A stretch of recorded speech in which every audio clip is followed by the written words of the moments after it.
Et on est bien live. Nous voilà pour la ronde 3. Voilà, avec un changement de commentateur. Je vais mettre l'interface table. Voilà. Alors, on peut vérifier tout ça. Voilà. Du coup, alors dis-nous, quel deck vous avez sélectionné? Alors on a un mono bleu Delver, donc un deck qui va chercher à faire des Delver of Secret, c'est-à-dire tourner et surtout se voler des sortes de créatures pour jouer des serpents 5-5. Et un deck peu original qu'on a sélectionné justement parce qu'il est peu original. Donc un deck 6 from Spy qui va chercher à faire une combo où il va jouer un Escon des balustrades qui va voler des cartes jusqu'à stimuler un terrain, mais s'il a enlevé tous les terrains de son deck, il va mêler tout son deck et il va pouvoir aligner un gros troll qui va one-shot l'adversaire en théorie. Ok. Alors sachant que ça, avant, moi, ça existait en One Land Spy. Oui. Ça se jouait en One Land et donc ça a été modifié là depuis que ça cherche plutôt à jouer le Locked Giant. Hein, c'est ça. La carte qui a été downshiftée en MH, non, je sais même plus, enfin, l'année dernière, Je mais je sais plus en reprint de Commander. Ouais, et du coup, le deck s'est adapté, et donc au lieu d'être One Land, avant on n'avait qu'une forêt dans le deck, maintenant c'est 6 lands quand même. On va chercher, je crois qu'avant c'était all-in sur la combo, ouais. Et maintenant il y a aussi un plan mise-range, juste fonctionner comme ça, jouer des chrysalites, ça gagne des parties. Ouais, ça marche ça. Ouais, sachant que c'était all-in sur la combo, et en plus c'était all-in vraiment sur une combo de cimetière, donc ça gagnait la partie 1, et puis c'est tout quoi. Donc là ça doit être un peu plus costaud. Est-ce qu'on aura un mulligan à 4? J'ai l'impression, ouais. Bah, ce qui doit arriver souvent. Ouais, les decks combo, voilà. Donc là, surtout parce qu'il a besoin de son premier land. En fait. Le classique, vous m'identifiez ça, le classique de ce deck, c'est ça, c'est donc ça. Land Grant. Donc Land Grant, ça c'est une carte qui, si vous n'avez pas de terrain en main, ce qui arrive très très souvent, parce qu'il n'y a que 6 cartes dans le deck, ça vous permet d'aller chercher une forêt. Donc une forêt pas forcément basique. Et de la jouer. L'avantage aussi qu'on peut la faire même si on a un terrain en main, mais elle est gratuite. On a pas de oui, pardon, oui, bien sûr, oui, on l'ajoute, mais enfin on la paye rarement. Et ça a l'inconvénient pour un deck combo quand même de révéler votre main à l'adversaire. Donc là, l'adversaire, il a l'info. Oui, parce que le coût additionnel, si vous n'avez pas de terrain en main, c'est faut vous montrer votre main à l'adversaire, ce qui fait qu'il se rend compte que vous n'avez pas de terrain. Sinon, si l'adversaire devait faire confiance, ce serait... Ouais, ça n'existe pas. Voilà. Du coup, il a pu aller chercher son deuxième terrain et il va jouer un ancêtre de la tribu Sakura. Reconnu apparemment. Ah, si, c'est bon. Bon, on a la version sans texte, mais c'est une créature qui se sacrifie et qui fait 1 pour 2, mais surtout qui peut se sacrifier pour aller mettre un terrain en jeu depuis le deck. Et donc, c'est ce que veut faire le deck, c'est enlever tous les terrains de son deck. Et puis en plus, c'est du rang, donc ça peut faire un combo assez rapide qui peut surprendre. Oui, parce que à l'époque où c'était all-in, c'est du deck qui pouvait tuer tes 2, T3, hein, ça arrivait. Mais qui du coup explose sur un contre-sort. Ah oui, 100%. Alors que là, ça va être moins le cas, a priori. Ouais. Ce qui est une bonne chose, parce que le Blood Delver a des contre-sorts. Exactement. Je pense qu'il doit avoir des 4 contre-sorts et aussi, je ne sais pas combien de Spell Pierce, mais il doit en avoir plusieurs. Et Spell Pierce, quand on a que 6 terrains dans le deck, bah, c'est un problème. Tu les payes pas. Non, généralement, tu les payes pas. Après, je sais pas si le deck joue aussi des Lotus Pétales ou pas. Je crois pas, mais d'habitude, les gens jouent une carte, un rituel qui coûte 1 mana noir et qui fait 1 mana pour chaque créature dans le cimetière. Ça, mais il ne faut pas se faire contrer celui-là, parce que si tu fais l'espion des balustrades avant de faire ça, tu n'as plus qu'un mana. Donc, et il a déjà 4 landes dans son deck à 6 landes. C'est ça. Alors, qu'est-ce que c'est? Et communion avec la nature, je crois que c'est. On regarde il regarde les 5 cartes dessus de son deck, il prend une créature et il la met dans sa main. Bon, la reconnaissance marche pas très bien. Si. Ah, ouais. Tu l'as pris quand il avait dans la main. Ok. Ouais, donc ça c'est un tuteur. Enfin, pas un tuteur où il prend ce qu'il veut, mais disons que un des avantages du deck, c'est qu'il profite des dragons qui ont été ajoutés dans Tarkir, et qui sont à la fois des créatures, parce que le deck a besoin d'un certain nombre de créatures pour tuer avec sa combo. Et du coup, c'est des créatures qui ont des effets. Le dragon vert permet d'aller chercher un terrain de base dans son deck et de le mettre dans sa main. Donc c'est tout ce que peut faire le deck. Il compte pour les deux. Ça permet d'aller chercher le terrain et de compter pour une bête pour la partie. Et en plus, c'est une 3-3 vol qui fait gagner des points de vie, donc j'imagine que contre aggro, des fois, ça a son importance. Alors le joueur bleu continue lui à se meuler. Donc on doit avoir des terreurs à 1 mana, je crois. L'âge 5, non, à 2 mana pour l'instant. Donc voilà, le mono bleu Delver, son principe c'est vraiment de jouer des cartes que vous meulez vous-même pour remplir votre cimetière. L'objectif c'est d'y mettre essentiellement des éphémères, rituels et éphémères il me semble. de manière à ce que les terreurs tolariennes, les grosses cartes qui coûtent 1 de moins par rituel ou éphémère, vous puissiez les jouer pour 1 mana. Après, vous avez des 5-5 parade 2 pour 1 mana. Ça doit être un storm. Sans doute. Ah, il ne saura pas. On va picher 1000 à la place. ouais, après, ce que tu peux aussi, si jamais t'es là. Ouais, moi, je reviens ici, je pense que.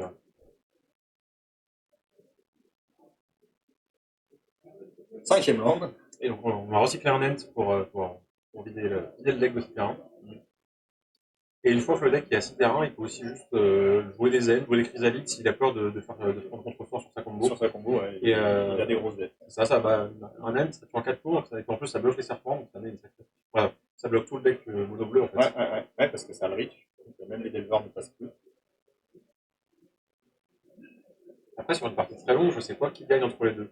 Parce que certes, le joueur mono bleu ne passe plus, mais est-ce que le joueur de Spire arrive avec une pression suffisante? Moi, je pense que c'est le genre de truc qui va finir en draw ou au deck. Oh, je pense pas en draw quand même. Ouais. Donc là, on fait la carte dont on parlait tout à l'heure, c'est le dragon de Tarkir, qui en plus se remélange dans le deck après qu'on a fait la partie rituelle. Ouais, tout à fait. Alors ça, pour moi, c'est une grosse erreur de design de cartes quand même de Wizard, qui ont vraiment fait un design qui ressemble parfaitement aux aventures. Oui, sauf que c'est pas des aventures. C'est un dur en erreur. Ouais, je trouve que c'est vraiment dommage parce que là, moi, la première fois que je fais, je me dis, mais c'est absolument génial, etc. Mais en fait, la carte se remélange dans le deck, elle part pas à l'aventure. Du coup, ça a un intérêt, mais je trouve que vraiment le design de carte, là, mauvais choix de la part de Wizard. C'est vrai. Après, je pense qu'ils ont capitalisé sur le fait que les aventures sont une mécanique assez. Ouais, il n'y en a pas beaucoup. Que les gens aiment bien, surtout. Identifier le. Voilà, pardon, je suis pas très réactif. Non, mais pas de souci. On parlait des serpents, des terreurs tolariennes, mais donc le deck, ce deck-là, il joue aussi un autre type de serpents, qui sont les cryptiques serpents, qui eux aussi coûtent 1 de moins pour chaque rituel ou éphémère dans le cimetière adverse. Ce qui fait que vous pouvez jouer jusqu'à 4 grosses bêtes 6-5, plus 4 terreurs tolariennes 5-5. Donc potentiellement, vous jouez des gros. Le petit inconvénient du serpent, c'est qu'il coûtera toujours au moins 2 mana, puisqu'il y a 2 qui jouent. Et aussi, l'autre inconvénient, c'est qu'il a quand même pas parade 2, et ça, c'est pas négociable. Ouais, c'est une des forces de Mono Bleu Delver, c'est les terreurs font parade 2, quand on essaye de les gérer, on paye la parade, et ensuite on se fait spell pierce. On se fait spell pierce, on se fait contre-sort, vous avez dit la terre entière. Donc là, on a vu le vert jouer un masque vandal, donc ça c'est une carte qui est bien souple, je dirais, parce que c'est un changement, une 1-3, et quand elle arrive sur le champ de bataille, vous pouvez exiler une de vos créatures, ce qu'il a toujours dans son cimetière, pour détruire un artefact ou un enchantement. Mais là, il n'y a rien de détruire. Je pense qu'il le joue juste parce que ça ne sert à rien d'autre, et il sait qu'il il sait qu'il ne jouera jamais, qu'il n'utilisera jamais l'effet, donc je pense que c'est clairement ça. Donc là, il y a quand même une grosse pression avec 2 serpents, il va falloir agir très vite du côté de Tristan. Ouais. Essayer de partir en combo peut-être. Ok. Et vraiment, il y a des vandales masqués, je pense j'ai l'impression qu'il n'y a plus qu'une carte en main et que c'est pas ce qu'il souhaite. Ça se passe pas comme il faut. Alors moi, je vais figer un truc pendant qu'on parle.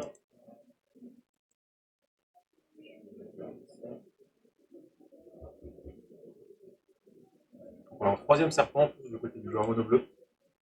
Et en plus, là, il a pu payer qu'un mana pour son serpent, donc c'est vraiment le spot assez confortable. Ou s'il a des contre-sorts, il peut les garder en main. Et le joueur bleu, il a son board, il a tout ce qu'il veut. Donc là, maintenant, son but, c'est d'éviter que l'autre parte en combo. Bah voilà, il n'y a pas eu. Il y a pour l'espion des balustrades, je pense, c'est ça qui a manqué. Ouais, sûrement. Ouais. Oui, parce que l'idée, donc, une fois qu'il joue, j'espère qu'on verra la combo, hein, mais une fois qu'il joue son espion des balustrades, il meule tout son deck se retrouve dans son cimetière.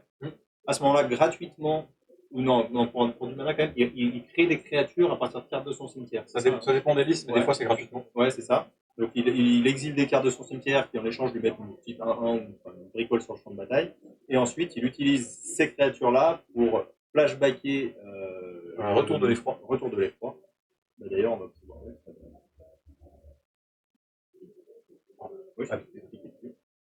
Oui, donc cette carte-là, il y a une manière de réanimer des créatures qui normalement coûtent 4, mais ça peut se flashback pour 0 mana, ce qui est pratique quand on a plus 6 mana dans le deck.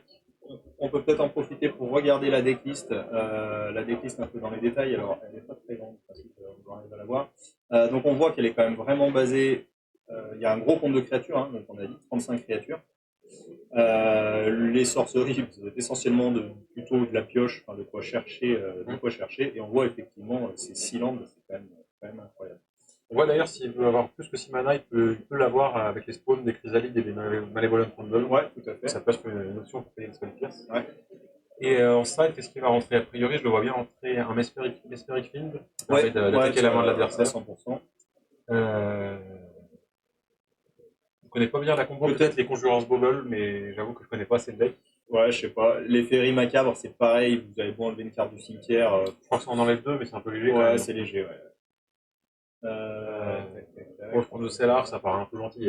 Ouais. Ça permet éventuellement de jouer un spy et pour forcer un contre-sort et de récupérer, mais c'est peut-être un peu optimiste quand même. Okay. Ah, je pense que son plan de jeu, effectivement, il va rentrer le Mesmeric Fiend parce que ça fait de la disruption. Mais il en a qu'un seul. Il en a qu'un, il n'a pas de duresse, mais je pense que son jeu, c'est de comboter le plus vite possible. Je crois qu'il y a des Mesmeric Fiend main deck en général. Oui, il y en a trois. Ouais, d'accord, oui. C'est juste le quatrième. On les a pas vus. Et il n'a pas de moyen de les sacrifier? Il me semble pas, c'est vraiment juste pour protéger la combo. Ouais, okay. Le but, c'est pas de faire de la value à long terme. Ok, donc ça, c'était le deck 1. Et alors, le deck 2. Tac. Alors, lui, donc il est dans son plan de jeu. Est-ce qu'il va rentrer des dispels, probablement? Dispel, ça contre un éphémère, non? Ouais. Mais Drive Return, c'est un rituel. Sorcery, ouais. Oui, mais tous les sorts de pioche, de tuto, je crois que c'est surtout des rituels. Ah, surtout des rituels, ouais, c'est possible. Commune with Nature, c'est rituel. Malevolent Rumble aussi. Je pense que c'est trié ici. Tac, tac. Ouais, c'est surtout des sorceries, t'as raison, il n'y a pas un seul rituel, il n'y a pas un seul instant dans le deck. Sinon, on évitera de rentrer Dispel. Ouais. Hydroblast, non, je pense pas qu'il y ait un intérêt. Hein. Non. Les alliés sont incolores. Mystique, c'est pas nécessaire. Il peut éventuellement rentrer des Sleep of the Dead s'il a peur des Chrysalides, mais je pense même pas que ce soit utile. Hein. Non, moi, voilà. Bon, je pense qu'il ne va pas y avoir un side incroyable des deux côtés. J'ai l'impression que c'est un deck qui est plutôt bien positionné pour Mono. Enfin, que Mono Bleu est déjà plutôt bien positionné. Ouais. C'est un deck qui allie à la fois de la pression et des contresorts. Ouais, tout à fait. Ouais. Et surtout, c'est vraiment un deck qui peut se permettre, c'est la force de Mono Bleu, c'est de se permettre de vraiment jouer. Alors au début, il sculpte sa main, il attend, et puis à un moment, il va pouvoir poser ses bêtes absolument sans commit, parce que ces bêtes, elles vont lui coûter 1 mana ou 2 mana, à un moment, il en a déjà 5 ou 6, ce qui fait que vraiment, vous n'avez pas ce problème qu'il y a dans d'autres decks de dire à un moment, j'arrête ma protection, ma surveillance, et je crée mon board. Là, le board, il va arriver incidemment, vous n'ayant rien coûté, et absolument sans se déshabiller. Donc, vrai que des fois, il peut arriver très vite, au tour 3, on peut avoir 2 terreurs qui tombent, et, complètement, et bah, ça met déjà 10 à tous les tours. Ouais, 100%. Donc c'est parti pour la game 2.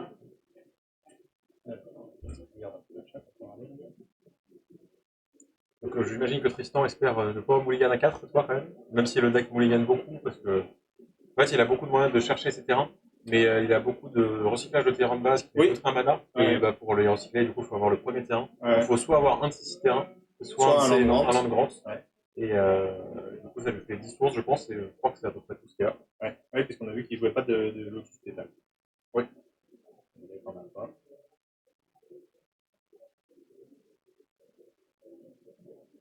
Et on va pas dire ce qu'il y a dans la main. Ouais, non, j'ai pas vu non plus. Il prépare leur main. Donc on en est à la ronde 3, il y aura 7 rondes.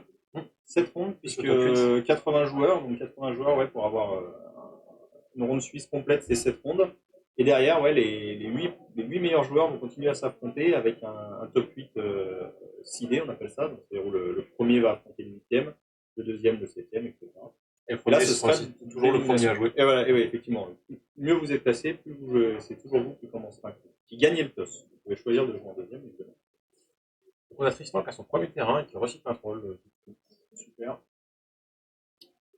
Ouais, ces cartes de recyclage du Seigneur des Anneaux, là, le troll, l'ent et la Laurienne, ça a vraiment impacté le format. Même les aigles, je les joue en mono white, on les joue. Il y a vraiment l'olifant. Il est très peu joué. Il est peu joué, mais dans certains decks Fragdos, Reanimator, un peu niche. Pas trop sa place, mais c'est vrai que c'est très léger. Ouais, c'est léger. J'ai des decks qui vont avoir tendance à jouer des exhumes et qui vont essayer de ramener la mock crusher autour d'eux avec célérité. Ouais. Et le plan B, c'est les trolls ou les bonifants. Ouais, histoire d'avoir de quoi faire. J'ai déjà pris autour d'eux un mock crusher avec célérité, ça fait plaisir. Hop, exhume. Mais il est contré. Il a tenté un exhume pour ramener un troll parce que, mine de rien, un troll de Khazad-dûm exhumé au T2, ben, un joueur bleu, ça ne sait pas le gérer parce que ça, sauf s'il a des mourangs, mais en tout cas il n'a pas de kill, et ben généralement vous mourrez parce que vous n'avez pas le temps de poser assez de personnes pour le bloquer, quoi. Il faut 3 personnes pour le bloquer. Et en général, les decks mono bleu mode Delver ont maintenant quelques interactions. Ça dépend des du listes. boomerang un peu maintenant. Soit des boomerangs, Ah oui, il y en a les qui engages aussi, là, Oui, les Slip of the Dead. Slip of the Dead. Je ne sais pas si c'est toujours d'actualité, mais il y en a qui aimaient bien Juger inférieur, Demon Inferior de Modern Horizon 3, qui permettent de mettre en deuxième position dans le deck. Ah oui, tu renvoies et qui coûte moins cher pour chaque carte que tu as pioché, donc souvent juste avec un brainstorm, ça coûte 1, ouais. Oui, puis effectivement, après, vous la repiochez, mais vous n'êtes pas prêt de la jouer, parce qu'elle arrive en jeu que par le biais du rituel. Donc là, on voit qu'il y a un Mesmeric End, et qu'en réponse sur la pile à sa capacité, le joueur bleu, Salim, a fait un brainstorm. Donc, il veut voir un peu des cartes. Il veut voir des cartes, mais je pense qu'il veut surtout cacher des cartes sur le dessus de son deck, en fait. Ouais, il y a des cartes qui sont pas prises. Le Mesmeric Fiend permet d'enlever une carte de la main, et du coup, je pense qu'il va cacher ses contre-sorts sur le dessus du deck avec son brainstorm. Alors, il peut tenter quelque chose, et se faire un éclairage de cartes. Ah bah non, du coup, il écure, donc il enlève ce qu'il avait laissé sur le dessus. Peut-être qu'il a une main avec beaucoup de serpents. Ouais, il cherchait. Qu'est-ce qu'il cherchait? Ah, du coup, il a jugé inférieur, donc je parlais tout à l'heure. C'est vrai que c'est étonnant, ta méthode n'aurait pas été mauvaise. Hein. Après, je dis que baisse de pression, c'est suffisant aussi pour battre Tristan. Oui. Et là, bon, faut avouer que Et il y a aussi le fait, en fait. Pour moi, il faut qu'il enlève contre-sort, mais les terreurs vont arriver super vite. Il y a aussi le problème que s'il enlève contre-sort, il peut faire. Salim peut faire juger inférieur sur le Mesmeric Fiend. Oui. Et du coup, il va récupérer son contre-sort. Oui. En fait, donc ça veut dire que pour toi, il est obligé de prendre quasiment le juger inférieur, quoi. Pas forcément, parce que. C'est du malin, hein. Si Salim passe son tour à faire juger inférieur, je pense que Tristan est quand même pas mécontent. Ouais, il est content. Mais il enlève la laurière. Peut-être en se disant qu'il ira pas chercher le troisième land. Ouais, parce qu'en plus, s'il n'a pas le troisième land, il n'y a pas le juge inférieur, donc c'est un choix qui me paraît avisé. Ouais.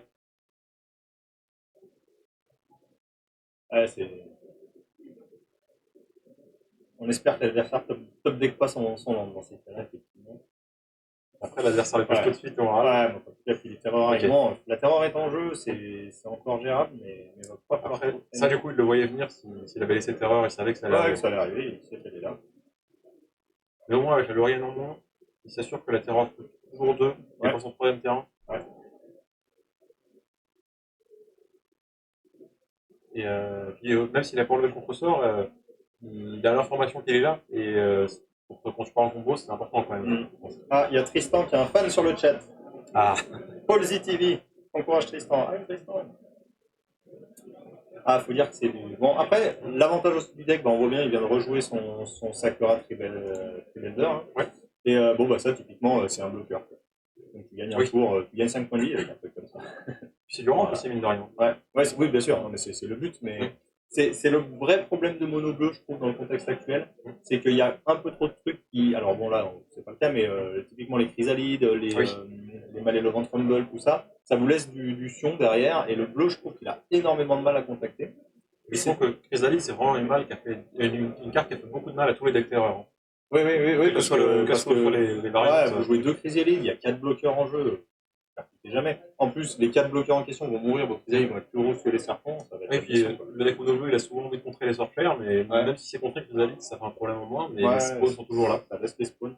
Et après, c'est pour ça que du coup, il y a de plus en plus de joueurs dans le mono bleu, je ne sais pas si ça c'est le cas, qui jouent un enchantement qui donne vol à une créature. Et cet enchantement, sa particularité, c'est que s'il est dans le cimetière et que vous jouez une carte qui vaut 6 ou plus, je pense, Call Judge. Bon, je te laisse expliquer. Et oui, du coup, Mathieu parlait des ailes de dragon, qui est un enchantement qui peut se recycler. Et quand une créature de force 5 ou plus arrive en jeu, ça se met automatiquement, ça revient en jeu enchanté sur la créature, ça donne le vol, donc ça permet de donner le vol au terreur. Donc ça ne permet pas de passer au-delà des chrysalides qu'on a portées, mais ça permet au moins de passer au-dessus des spawns. Donc, du coup, on a envoyé Mathieu chercher le juge pour résoudre la situation. Donc j'ai pas bien suivi, je sais pas exactement ce qui se passe.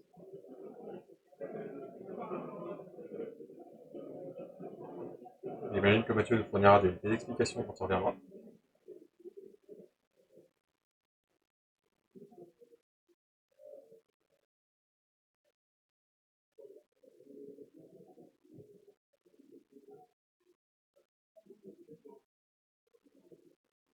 Bon, l'avantage d'avoir organisé un gros tournoi à 80 joueurs, c'est on a pu avoir des juges, donc au moins pour les situations comme ça, les joueurs savent qu'ils n'ont aucun doute. Enfin, dès qu'ils ont le moindre doute, ils appellent le juge et le juge est là pour résoudre la situation et que personne ne soit lésé. C'est quand même confortable plutôt que d'avoir argumenté avec notre adversaire sur les règles. Moi, je crois que ça se passe comme ça. Moi, j'ai lu que ci, j'ai lu que ça.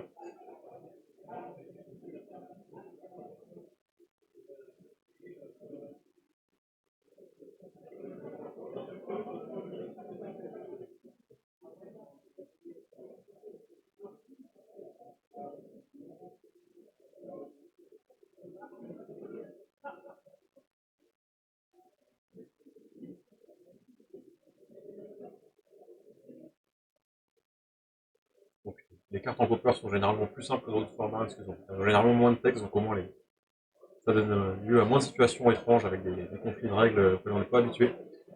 Généralement, les situations se résolvent plutôt bien.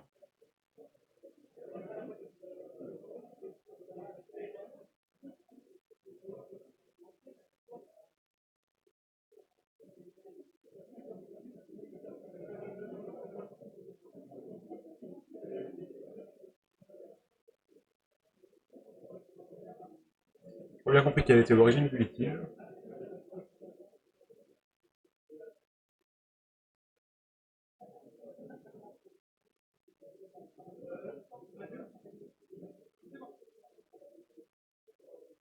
Ok, on dirait que la partie a recommencé.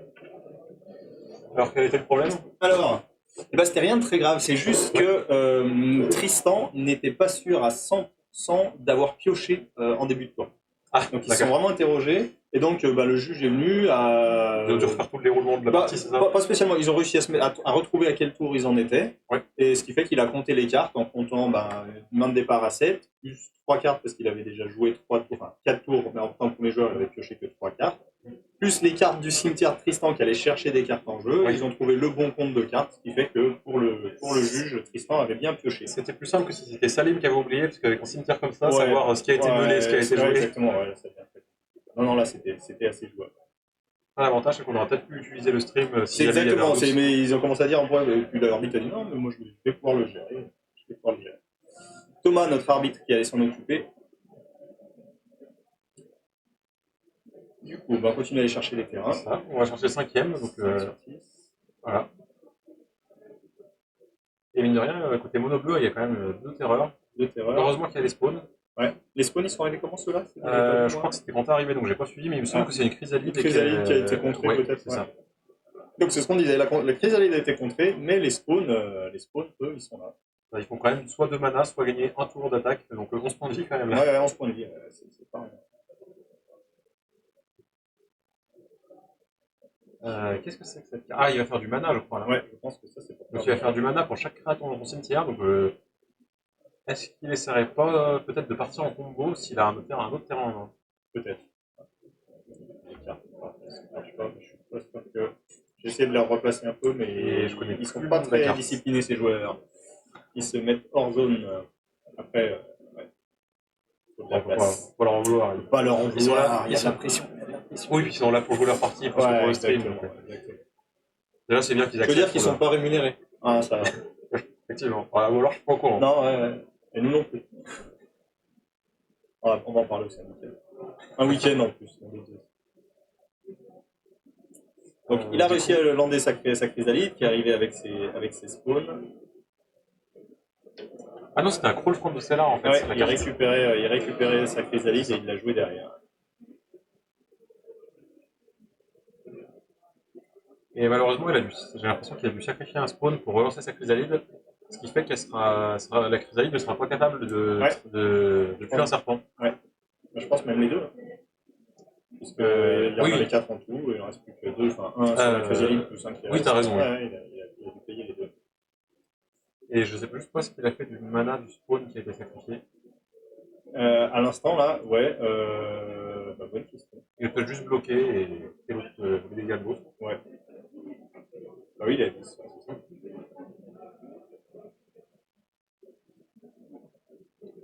L'avantage des terreurs et des serpents, enfin les terreurs notamment s'en rencontreront. 4 terreurs, ça fait 20 points de vie. On en parle plus. Donc là, il va aller chercher une carte de terrain dans son deck. Donc C'est si ça. j'ai bien compté, c'est la dernière. Ouais. Le dernier terrain. Il en a une en main, on a dit, hein, c'est ça, non? Normalement, oui. Ok. Donc il n'y a plus de cartes dans son deck. Et Plus de terrain. plus de terrain. Et le joueur bleu n'a qu'un seul mana de disponible. Donc est-ce qu'on peut partir en combo ce tour-là? Tout est possible. Après, il faut juste faire attention aux spell pierce éventuels du joueur bleu. C'est vrai que là, on a déjà les 3 créatures. Ouais, on a 3 créatures. Mais on serait plus confortable de pouvoir payer Spell Pierce. Ouais, c'est complètement ça. Mais il suffit d'avoir un des sorts, un des rituels là, qui donne du mana en fonction du nombre de bêtes dans votre cimetière. Oui, Ça, je crois qu'il n'y en a qu'un seul dans le deck. Qu'un seul dans le deck, d'accord, qu'on récupère. Et qu'est-ce qu'il a en main du coup? Je crois qu'il a en tête de la ruée, l'île de Ouais, Stormfield. ok, donc il peut aller chercher. Avec un gros sort de pioche, parce que comme il a quasiment que des créatures dans le deck, voilà, c'est ça, il le fait. Ah, dommage. Tellement rapide à relire les cartes. Du coup, ça. Je sais pas cette carte, mais ça là, permet de voir voilà. le top 5, les 5 cartes du deck et de prendre toutes les créatures. Donc dans son deck, c'est courant de prendre 5 cartes avec ça. Ouais, c'est ça. C'est quand même un sort de pioche phénoménal. Hein. Ouais, parce que comme vous avez très peu de terrain, vous avez pioché que des cartes intéressantes. Voilà, en l'occurrence, il n'en a eu que deux. C'est pas, c'est pas exceptionnel. C'est pas un super compte. On n'a pas vu les autres, du coup. Voilà, donc là, on voit les bons joueurs de réflexe de tournoi. C'est de noter les cartes qu'on voit. Hein. Au début, on pense qu'on peut les avoir de mémoire, mais avec toutes les interactions qu'il y a. Mais mine de rien, il a révélé une chrysalide, et ça, c'est quand même pas si mal, parce que là, il s'il va continuer a à pas de gestion grossir. pour la première chrysalide, elle sera suffisamment grosse pour tuer les serpents. Ouais. En plus, il y aura les spawns pour chop-block les autres serpents qui sont encore là. Ouais. Donc, marrant. Ok. Tristan est à 5, donc quand même. Voilà, maintenant, il ne peut plus laisser passer. Ok, on flashback le deep analysis du côté de Salim. Donc, il a payé 3 points de vie. Ouais, j'ai pas vu les points de vie. Il a peut-être oublié. Ouais, peut-être parce qu'il les note sur un papier, donc est-ce qu'il a oublié de les mettre sur le. Et il a jugé inférieur. Et ça, c'est un vrai problème. Ça, c'est un vrai problème. Même si l'attaque est déjà faite, il va pouvoir la rejouer. Mais une nouvelle fois, il ne faudra pas tomber dans un counter spell. Je crois que ça met en deuxième position, c'est ça?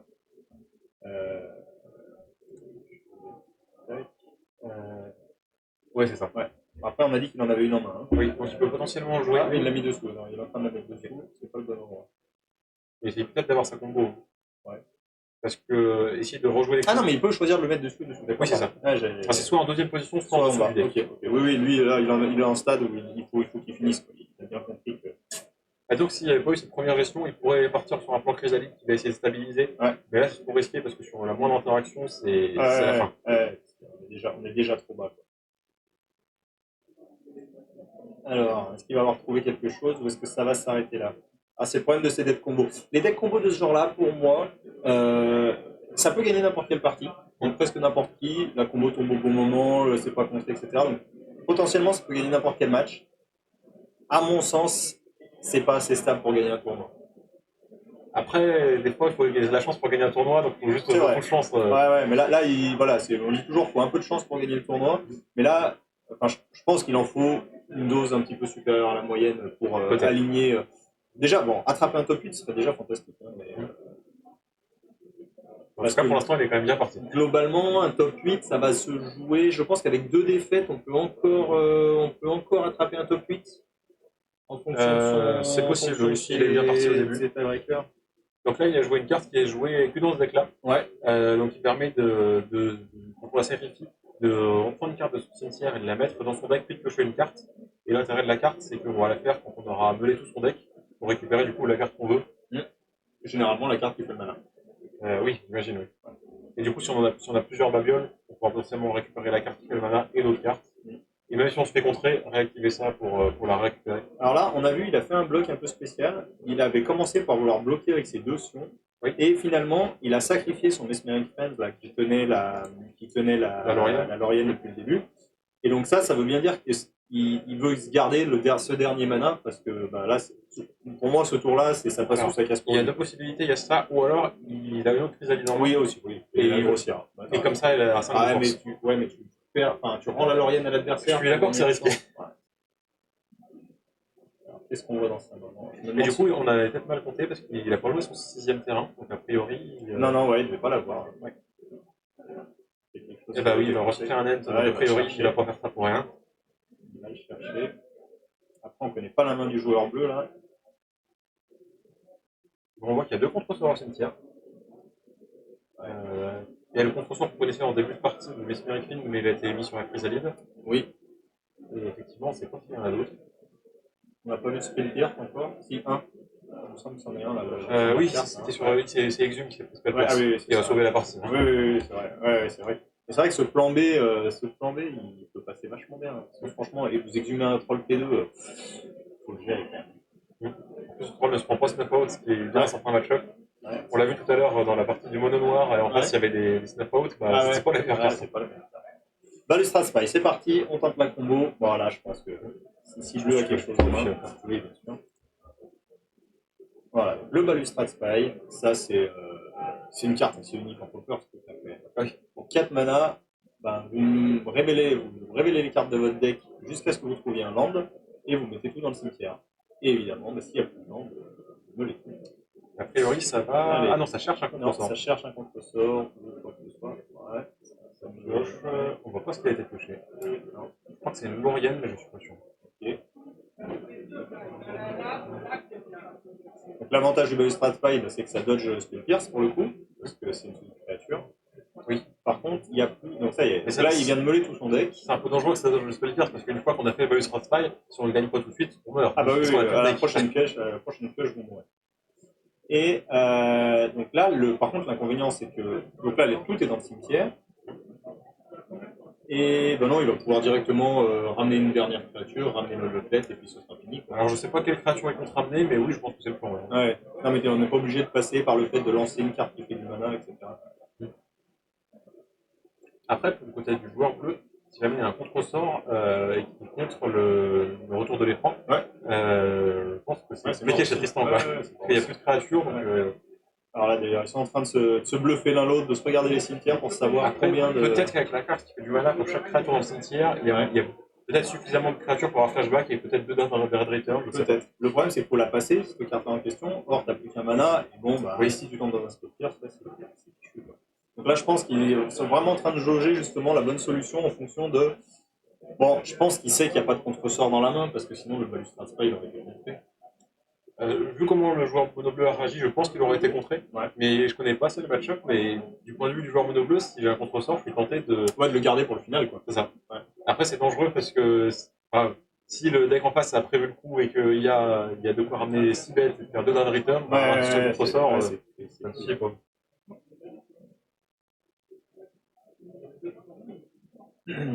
Le suspense est insoutenable.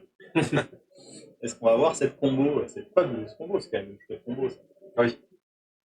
Ça, c'est du deck quand même. Je crois que c'est un deck de petits malins, ça. Ouais, c'est. Je l'avais monté il y a quelques années, l'ancienne version de One Land Spy. Et du coup, en One Land Spy, t'avais plein de mercenaires et choses comme ça. Ouais, t'avais plus de mana. Et tu tuais comment? Tu tuais avec une carte qui fait un point de dégâts par bête que t'as dans ton cimetière. Ok. Donc, même effet finalement. Ouais. Okay. Et mais c'est un rituel, un effet. Je me souviens déjà plus, mais je pense que pour moi c'est un rituel. Okay. Qui devait coûter cher du coup. Qui coûtait quelques manas, ce qui fait qu'avec le fameux Conjurer's Bubble, il fallait aller chercher la carte qui faisait le mana, puis la solution, effectivement, que tu remettais. Et t'avais un moyen pour trouver ton seul terrain? Les land grants essentiellement. Ok, d'accord. Ouais. Et non, parce qu'à l'époque, il n'y avait pas de cyclage dance, il n'y avait pas. Et du coup, j'imagine que tu essayais de tuer toi avec ça. Tu tuais toi un ou deux, c'était le but. De toute façon, t'as pas d'intérêt à attendre à part si t'as pas de deuxième terrain qui arrive. Il remballe, j'ai pas vu de combo, donc je sais pas qui a gagné. Là, comme ça, pour moi. J'avoue que j'ai pas suivi. Ils ont pas annoncé le truc. J'ai vu Tristan poser un Exhume. Et ça me paraît pas être le bon truc. Si, Exhume, ça permet de ramener le troll. Ouais, il ramène le troll et tu. Oui, bien sûr, oui, je suis bête. Ouais, donc il a ramené l'Exhume, et il n'y avait pas de contre en face. J'ai l'impression qu'on est un partout. Un partout, ça doit être ça. Oui, bien sûr, il avait l'Exhume en main. Oui, parce que je me disais, comment il a ramené l'Exhume de son cimetière, mais pense aussi avec les points de vie. Alors j'ai l'impression que là, c'est quand ils ont remis à zéro. Je vais peut-être aller voir. Je crois tout à l'heure, quand il était revenu, il avait juste touché le truc en question. Je crois qu'il il avait ouvert l'appli. Ouais. Et je pense que tu y allais peut-être. Non, je crois qu'il avait ouvert l'application de capture d'écran. Ah, celle-là. C'est ça. Ah oui. Non, il y a un problème. Là, je prends un risque. Je range les points de vie. Et si tout va bien, je ramène les points de vie.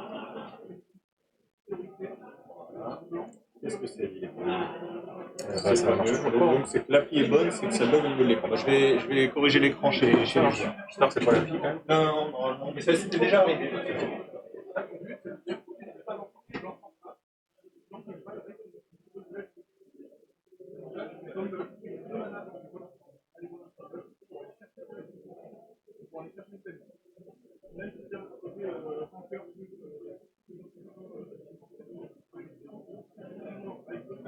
Bon, du coup, Six on Spy, ça fait partie des combos qui sont plus faciles à suivre. Il y a des High Tide en ce moment qui sont assez populaires, que la carte est populaire. C'est une carte que les gens aiment bien, et High Tide, j'avoue qu'à streamer, ça doit pas être évident. Déjà, jouer contre High Tide et suivre ce que fait l'adversaire, suivre son mana, ça demande de la concentration, mais sans avoir la communication orale, je pense que c'est... Ouais. Je pense qu'on va essayer de pas streamer du High Tide aujourd'hui. Ça risque d'arriver que s'il y a un joueur High Tide en finale. Ça doit être mieux. Ouais. Allez, très bien, c'est mieux. Alors, et du coup, j'en ai profité pour espionner et j'ai eu confirmation. Donc, en fait, il a bien utilisé la babiole pour aller chercher l'exhume, qu'il a pioché et qu'il a joué. Et du coup, il avait avait pas bien l'exhume contre un contre 100. Il a bien, enfin, je vais pas te demander le détail, mais non, si ça n'a pas été. Oui, on va pas remettre le coup dans la paix. Non, c'est ça, et puis je laisse jouer surtout. Impec.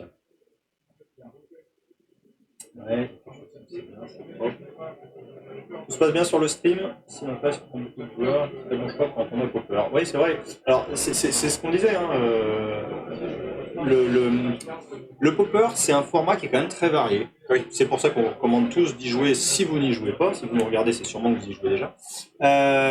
C'est un tournoi qui est très varié. Il y a quelques main decks, quoi, clairement. On parle souvent de tier 1, de tier 2. Bon, ça, c'est un peu des appellations, mais il y a facilement 10-15 decks qui tiennent vraiment la route et qui peuvent gagner largement. Et il y a un certain nombre de decks, moi j'appelle toujours ça les decks qui coulent, c'est ce qu'on appelle souvent les underdogs, donc c'est les decks qui sont pas joués par tout le monde. Et typiquement Land Spy, c'est exactement ça. Et je crois qu'il y a quand même un sas entre les decks qui coulent et les Six on Spy. Ouais, je suis d'accord, ok. Venez la semaine prochaine à Lyon, à l'association, envoyez-nous des messages. La semaine prochaine, on fait une semaine qui coulole, et ce sera qui coulole. J'ai des decks, Tu vas ressortir ton deck pétitionnaire, c'est ça? Bien sûr, et slime.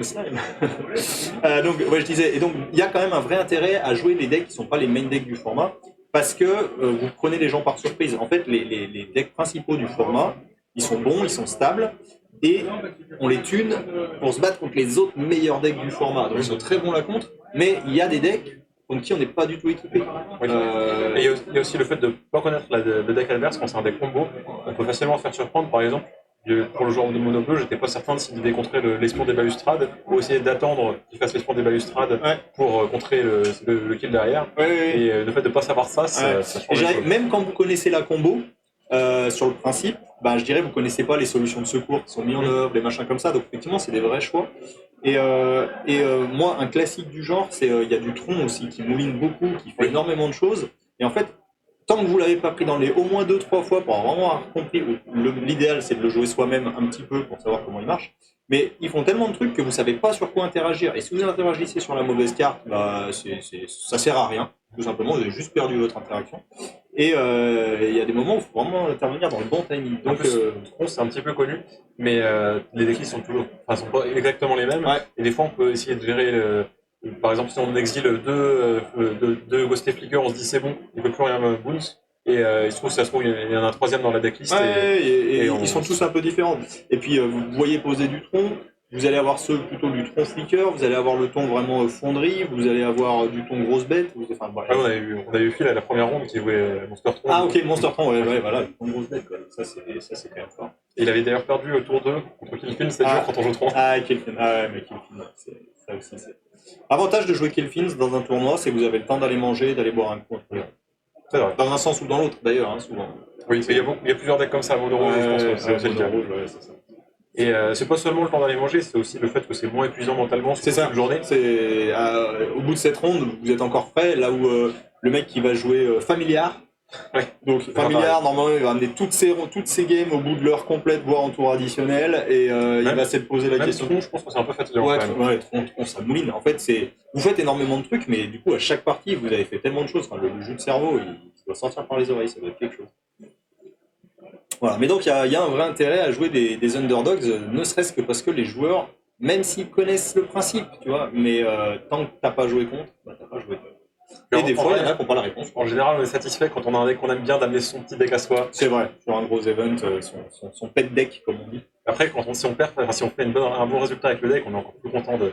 Alors, si vous aviez une piécette à mettre, quel deck ramènera la coupe à la maison aujourd'hui pour vous? Je connais pas assez la méta. Ouais. Il paraît qu'il y a beaucoup de Dragos Madness. Ouais, il paraît que ça fait un gros comeback. Je pense que c'est un deck qui est aussi un peu attendu. Ouais. Mais même en étant attendu, je pense que c'est. Ouais, ça fait tellement de valeur. Enfin, oui, puis ça a un burst tellement énorme qu'avoir un peu de gain de points de vie en main deck ne suffit pas. Ouais. Je pense que un deck qui pourrait peut-être être bien équipé pour ça, c'est Dimir Terror avec. On en a vu un passer tout à l'heure avec 4 crocs inattendus. Ouais. Parce que si on arrive si le deck arrive à garder une bête qui gagne 6 à tous les tours, c'est game over pour le genre Madness. Et après, c'est typiquement le genre de truc où le deck Madness, un deck qui est pas mauvais contre deck Madness, on parlait des underdogs, c'est le deck Storm Poison par exemple. Oui. Parce que Storm Poison, il va laisser Madness venir un petit peu, et à un moment, lui et Madness jouent beaucoup de cartes, et Weather the Storm, et il remonte à 60 points de vie, et là, après, Madness, il n'a pas je vois pas trop Storm Poison, Storm gagner le. Non, je vois pas Storm Poison gagner ça, mais typiquement, c'est bien positionné contre Madness. Alors après, il y avait quoi il y a aussi Burn qui fait quand même un petit retour, il paraît qu'ils sont revenus au Pink Burn, quoi, mais il paraît que ça marche quand même. Je pense, mais à mon avis, ce sera forcément moins fort que le mono rouge quand même. Enfin, que le mono rouge plus de Lota, parce que c'était tellement puissant, tellement explosif. Et alors un gros deck contrôle, un peu comme au Poppergeddon, un truc mono noir avec la voiture. La fac d'Altera. Ouais, la fac d'Altera. Alors j'ai entendu tout à l'heure Jem me parler de Mono Noir Gardens et lui il était pas fan de Packdoll. Ouais. Donc je fais confiance à l'expert. C'est ça. Moi je suis pas fan sur le papier, mais j'ai toujours été impressionné par le résultat, quoi. Mais du coup je sais pas du tout quel deck pourrait gagner aujourd'hui. Ouais. Bah, mon cœur a envie de dire Boros Synthétiseur, mais je sais pas si vous avez essayé, pas s'il y en a beaucoup. Non, je pense pas. Ouais. Après, moi je pense que c'est un deck qui est pas si mal passé dans le format, Boros Synthé. Peut-être. C'est pas si mal.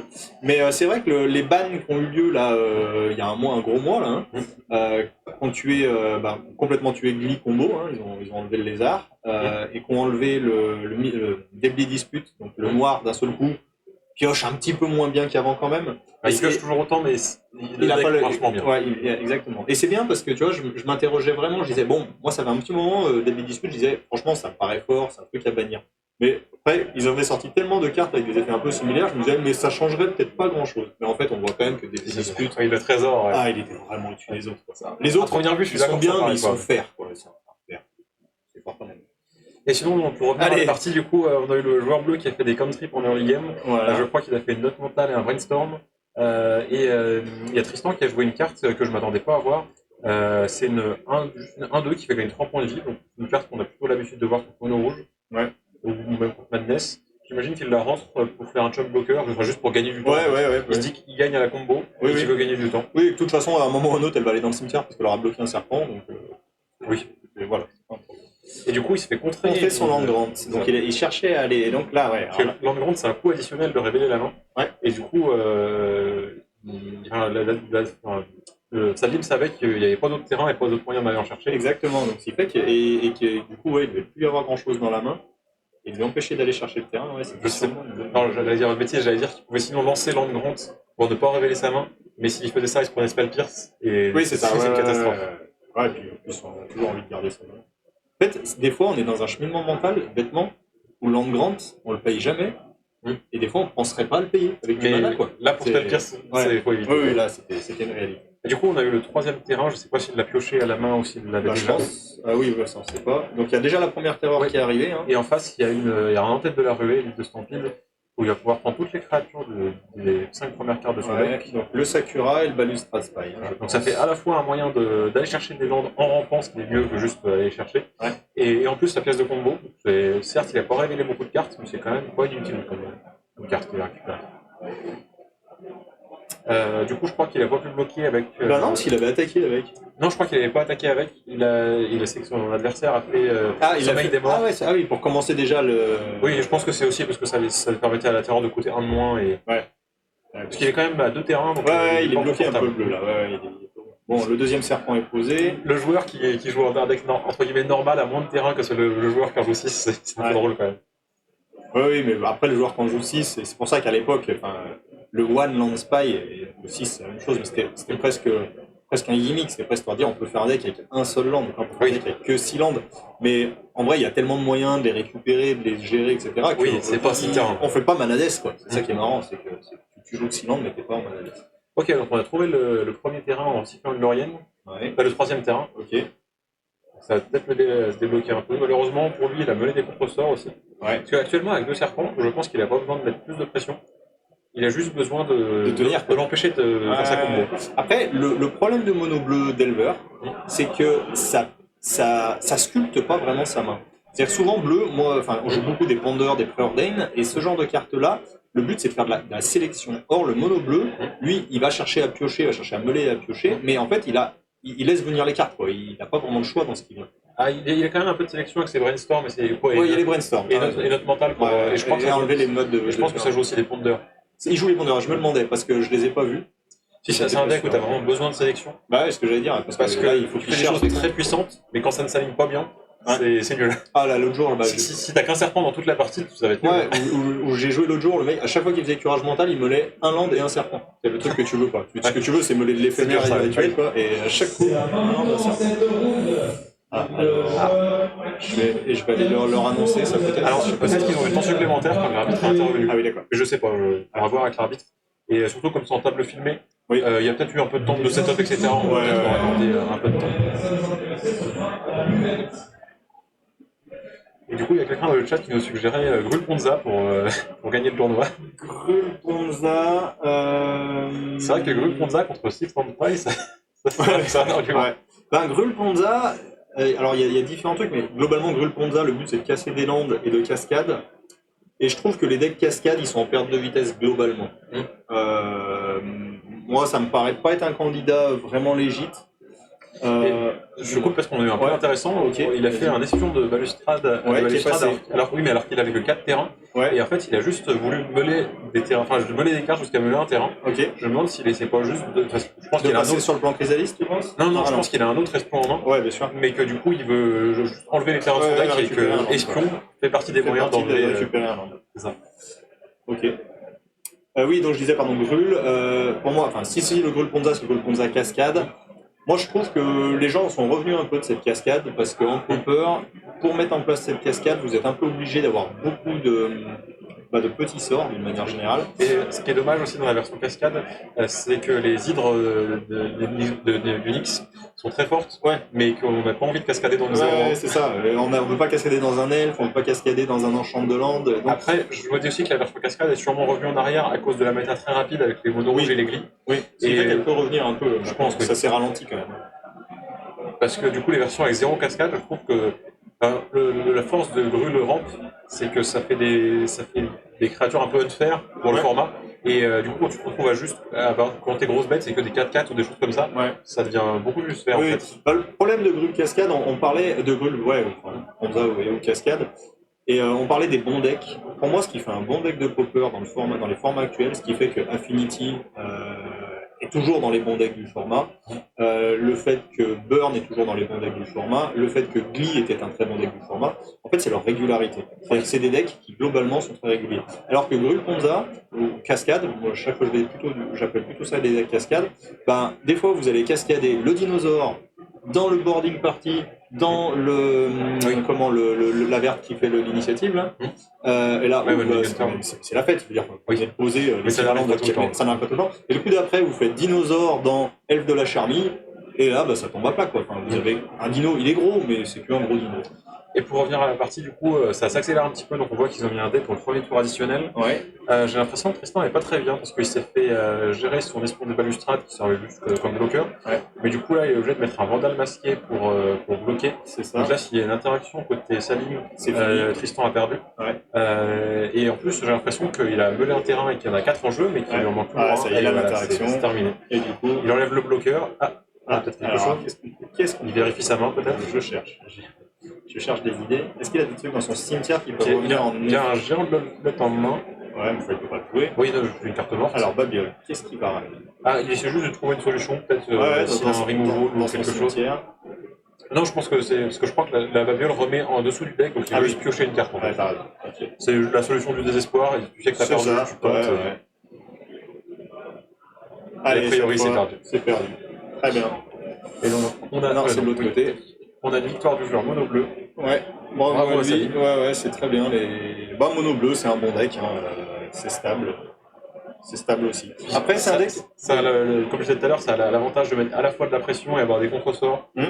Donc c'est bien pour affronter des decks combos. Et c'est un deck qui, à mon avis, était un peu en difficulté dans la période de Glee, etc. Parce que c'est des decks qui faisaient trop de choses. Or, mono bleu, justement, ce qu'il veut, c'est faire du petit gain incrémental, à un moment poser une bête discretos pour un mana, et puis continuer à tenir. Mais si en face, vous piochez trop, vous faites trop de card advantage, vous posez trop de chrysalistes, qui même quand vous les contrez, elles font des trucs, etc., vous vous en sortez pas. Donc je pense que l'absence de Glee combo a fait du bien à mono bleu. Effectivement, surtout que les combos, c'était certes une combo qui pouvait se discuter avec des contre-sorts, mais le problème, c'est que les combos, ça joue aussi des duress, et du coup, à mono bleu, elle avait plus le côté j'ai des contre-sorts, il y avait c'était juste un deck qui mettait la pression au final. Ouais, c'est ça. Avec un peu de contre-sorts, certes, mais c'est pas suffisant. Ouais. Non, mais c'est vrai qu'il y a un moment où noir piochait mieux que bleu, quoi. C'est toujours un peu le cas, quand même. Ouais, ça reste le cas. Bon, bleu, oui, ils ont quand même pas tout enlevé. Mais vous avez un peu moins envie de les jouer. Ok. Bon, on est bien. Ouais, je pense qu'on se laisse là. Et puis on se retrouve, comme c'était au temps additionnel, je pense que la ronde suivante va être lancée très très vite. Donc on se retrouve très rapidement. À tout de suite. À tout de suite.